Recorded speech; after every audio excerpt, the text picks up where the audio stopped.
Hi everyone, thanks for watching.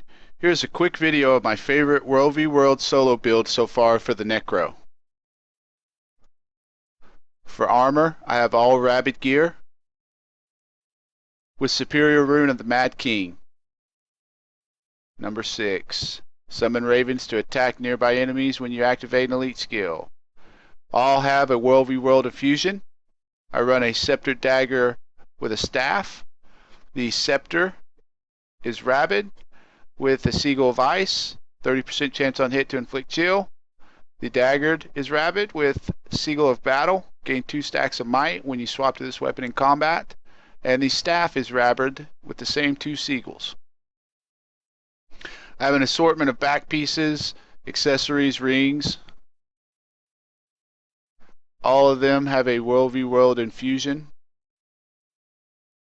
This gives us 1500 to power, 1900 to toughness, 2800 to armor. Combined, that's over 4700.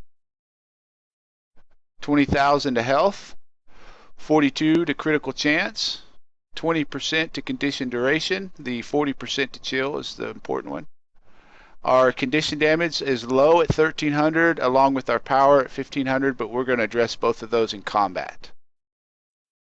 For our traits, we have Spite, Soul Reaping, Reaper. The important ones are Shroud Skill 1 grants might. Anytime you chill a foe, you also inflict 3 stacks of vulnerability. Inflict vulnerability when you strike a foe below the health threshold. Deal more damage when downed. Not so important.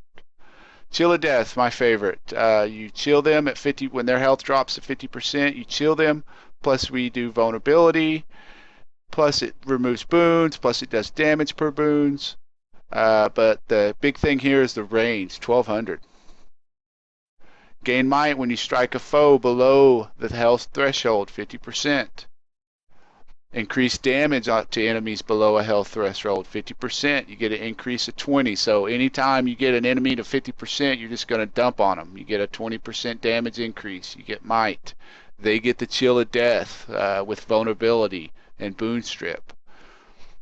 Under Soul Reaping, marks generate life force when triggered. Marks are unblockable, both very important. Unblockable and life force. Keep your life force pool going. Life force drains slower when in Shroud. Shroud skills recharge faster. 50%. This doubles your life force pool plus increases your attack speed. Skip the spectral armor. This is important. At 50%, you gain spectral armor. 33% less damage. And Dumbfire, Shroud Skill 1 inflicts burning on your target along with might. That's a lot of damage. Under Reaper, reduces the duration of movement and parrying conditions, additional reduction while in Reaper Shroud. This is good for the guys that like to hold you down and beat you down. Whenever you inflict fear, you also chill. But when we also chill, we inflict vulnerability. So now when you fear, you get 2 more conditions. Striking a chilled foe grants might and life force. Again, your life force pool plus might increases your power and condition damage, the 2 things we needed to work on.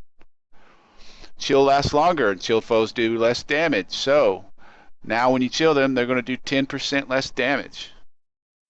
And you attack faster while in Reaper Shroud. I couldn't find the chill deals damage over time to compete with attacking faster on top of Dumbfire.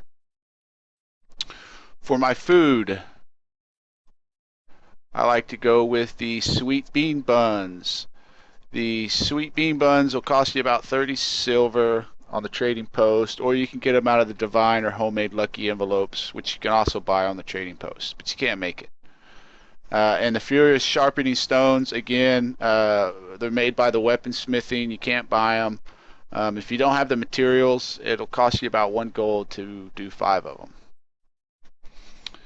The Sweet Bean Buns is the big one. 15 to condition damage outgoing and minus 20% duration incoming. So you get best of both worlds. Plus magic find during the lunar year. It's great. As for my rotation, I'll come in and I'll hit all 4 of my staff skills at range. Get them off because by the time I get back to my staff, these will all be cooled down. Then I switch to my scepter. I put torment on them due to the conditions that we've dropped on them here. Torment. Then I slow them down. I try to beat on them for a minute. I jump into my Reaper. Freeze them. Hit them. Again, when you freeze them, you're going to do might. You're attacking faster. Then we're going to jump over and do burn and might. We're stacking might this whole time. I'll use number 2 to catch up to them. I'll use number 3 for stability.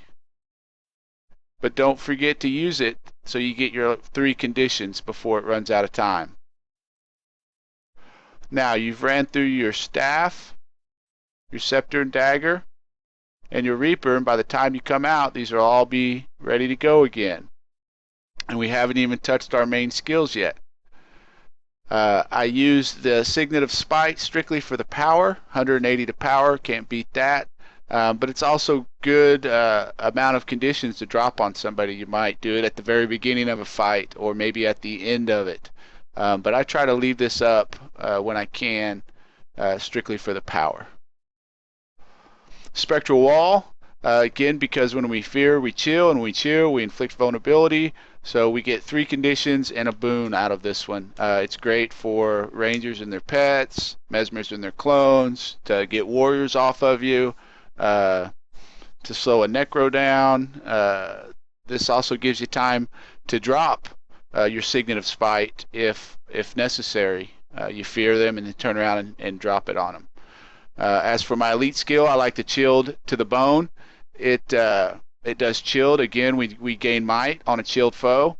We get stability, and when we chill, we inflict vulnerability. This is a good burst. You add that with the summoning of ravens from the Ruin of the Mad Kings, and this becomes a pretty good hit item. Now number 9.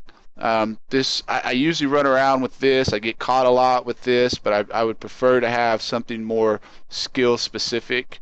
I like Rise when I'm fighting a warrior that won't get off of me, or mesmers with a lot of clones because I can pop up like 6 of them, or rangers with the pet. Just helps me keep the pet away from me. If I was to fight a guardian or an engineer, I would like the boon strip. I'd also use this for like a boon warrior. This really hurts them, especially when used at the right time. On a necro, if I could do anything, it would be the plague signet. Just send it back, send the stuff back to them. That's kind of I call it a wash. You add that one with number 4 and staff skill number 4, and you've got 3 good washes. 4 if you add your feast. So necro, I like to go with that one. The rip boons for the guards and engineers and the boon warriors, and then I do the pets. I like the pets for the mesmers and the rangers and the warriors that won't stay off of you. I bring the pets up. I get caught a lot with the pets because I attack the supply camps and the towers with that. So when you add all that together, you get a bunch of chill. Chill, chill, chill, chill. When you chill, you also inflict vulnerability. More chill, more chill, more vulnerability, nothing but vulnerability. When you strike a chilled foe, you get might. When you hit a foe below 50% health, you get might. They get the chill of death. You get an increase in damage by 20%. When a foe is chilled, they do 10% less damage. It's one big package. If you have any questions, leave them in the comments and I'll try to answer you back. Thanks.